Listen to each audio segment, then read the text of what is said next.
Assalamualaikum dan salam sejahtera. Bersama saya Jana Kamaruzaman dalam Buletin Pahang 20 Oktober 2021. Yang Amat Berhormat Menteri Besar Pahang, Datuk Seri Haji Warusdi Wan Ismail berkata, sebanyak 98 rumah rakyat Pahang di seluruh negeri ini siap dibina dan telah diduduki oleh penerima yang layak. Datuk Seri Haji Warusdi dalam satu hantaran di Facebooknya berkata, baki 206 buah rumah lagi sedang dalam proses pembinaan. Katanya lagi, rumah ini diberikan secara percuma khas untuk rakyat Pahang yang kurang berkemampuan. Melihat perkembangan semasa dan permintaan ramai, beliau bersama jentera kepimpinan kerajaan negeri akan terus bekerja kuat demi memastikan rakyat di negeri ini hidup dalam keadaan selamat dan selesa. Katanya, kerajaan negeri akan terus berusaha bagi membolehkan lebih ramai mereka yang layak untuk mendapat RRP. Dalam hantaran di Facebooknya hari ini, beliau turut berkongsi video luahan Puan Roslina Rusli yang berkongsi perasaan gembira apabila menerima rumah rakyat Pahang ini.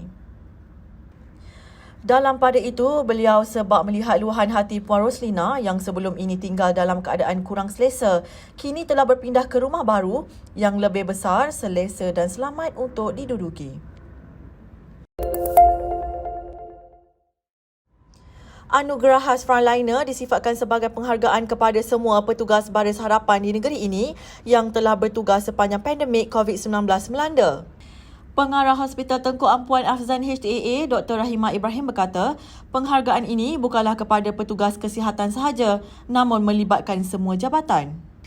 Katanya, pengorbanan bukan sahaja kesihatan, tapi semua yang terlibat berkorban demi untuk menjaga negara dan masyarakat daripada jangkitan COVID-19. Kebawah Duli Yang Maha Mulia Pemangku Raja Pahang Tengku Mahkota Tengku Hasanah Ibrahim Alam Shah Ibni Al-Sultan Abdul Rahim Aituddin Al-Mustafa Billah Shah berkenan menyampaikan anugerah khas Frontliner kepada unit kawalan infeksi Hospital Tengku Ampuan Afzan pada majlis sambutan Maulidur Rasul peringkat negeri Pahang Darul Makmur tahun 1443 Hijrah bersamaan 2021 Masihi di Hotel Zenith semalam.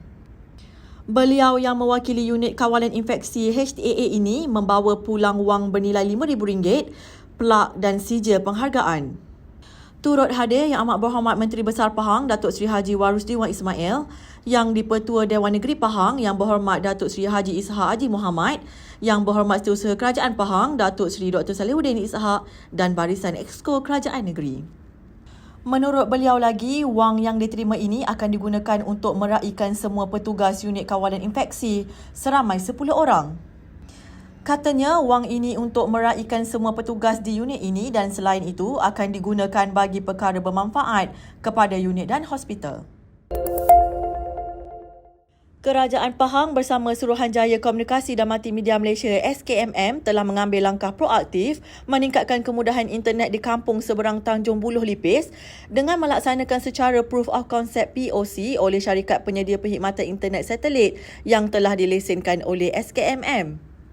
Pengerusi Jawatan Kuasa Sains, Teknologi, Inovasi, Komunikasi dan Multimedia Negeri Pahang, Yang Berhormat Datuk Haji Muhammad Fakhruddin Muhammad Arif berkata, pelaksanaan projek berkenaan susulan laporan akhbar utusan Malaysia mengenai masalah liputan internet di kampung berkenaan. Katanya, perkhidmatan ini disediakan di Masjid Kampung Tanjung Buluh yang terletak lebih kurang 600 meter dari rumah pengadu dan ianya berhampiran rumah penduduk kampung yang lain.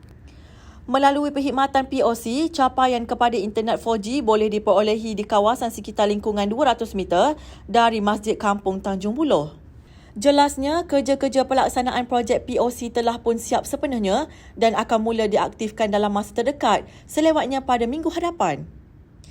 Projek POC ini juga adalah sebagai langkah sementara bagi menampung keperluan capaian internet kepada penduduk, sementara pembinaan menara baru di situ siap dilaksanakan pada tahun 2022. Untuk makluman, bagi penyelesaian jangka panjang, kerajaan bersama SKMM telah mempunyai rancangan pembinaan satu menara baru di Kampung Tanjung Buluh di bawah pelaksanaan Pelan Jendela Fasa 1 dan pembinaannya akan bermula dalam masa terdekat. Kesungguhan dan komitmen berterusan Kerajaan Pahang, pimpinan Yang Amat Berhormat Menteri Besar Datuk Seri Haji Warusdi Wan Ismail bersama SKMM bagi meningkatkan kebolehcapaian internet di kawasan luar bandar membuktikan bahawa penduduk di kawasan pendalaman negeri ini tidak pernah dipinggirkan. Majlis Agama Islam dan Adat Resam Melayu Pahang MUIB memberi sumbangan kepada penduduk orang asli di perkampungan orang asli Pantos Pos Lenai Lipis yang dikenakan Perintah Kawalan Pergerakan diperketatkan PKPD. MUIB dalam satu hantaran di Facebook berkata, sebanyak 365 ketua isi rumah di kampung tersebut dan majoriti penduduk di situ beragama Islam menerima sumbangan daripada MUIB. MUIB juga berharap kes COVID-19 di Kampung Pantos ini menurun dan tidak dilanjutkan PKPD agar keadaan dapat kembali seperti sedia kala. Sebelum ini, Ketua Pengarah Majlis Keselamatan Negara MKN, Datuk Rozi MD Saad berkata, perkampungan orang asli Pantos dikenakan PKPD selama 14 hari bermula 8 Oktober lalu. Perkampungan dalam kalangan suku kaum Semai yang beragama Islam sejak 1992 itu dimajukan khas di bawah program pembangunan bersepadu Desa Terpencil PROSDET pada tahun 1998 lalu. Pahang mencatatkan sebanyak 232 kes baru COVID-19 dengan Kuantan terus menjadi daerah paling banyak kes hari ini. Berdasarkan maklumat daripada Jabatan Kesihatan Negeri Pahang, Kuantan mencatatkan sebanyak 67 kes, Temerloh 64 kes, Raub 25 kes dan Lipis 17 kes. Selain itu, Bentong mencatatkan 15 kes, Pekan dan Maran 12 kes, Bera 9 kes, Jerantut 6 kes, Rompen 3 kes dan Cameron Highlands 2 kes. Sehubungan itu, JKNP mengingatkan orang ramai supaya terus mematuhi prosedur operasi standard SOP yang telah ditetapkan meskipun telah lengkap menerima vaksin COVID-19. Sentiasalah mengamalkan kawalan kendiri dengan memakai pelitup muka secara betul, menjaga jarak fizikal 1 meter, kerap membasuh tangan dengan sabun dan air atau gunakan cecair pembasmi kuman dan segeralah ke klinik kesihatan berhampiran sekiranya anda bergejala. Jika rakyat di negeri ini mengekalkan disiplin dan patuhi SOP, pasti rantaian COVID-19 dapat diputuskan.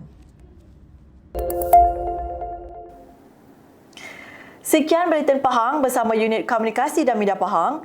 Ikuti kami di Facebook, Instagram, YouTube dan Twitter. Terus bersama Pahang Media bagi mendapatkan maklumat terkini di negeri Pahang. Assalamualaikum.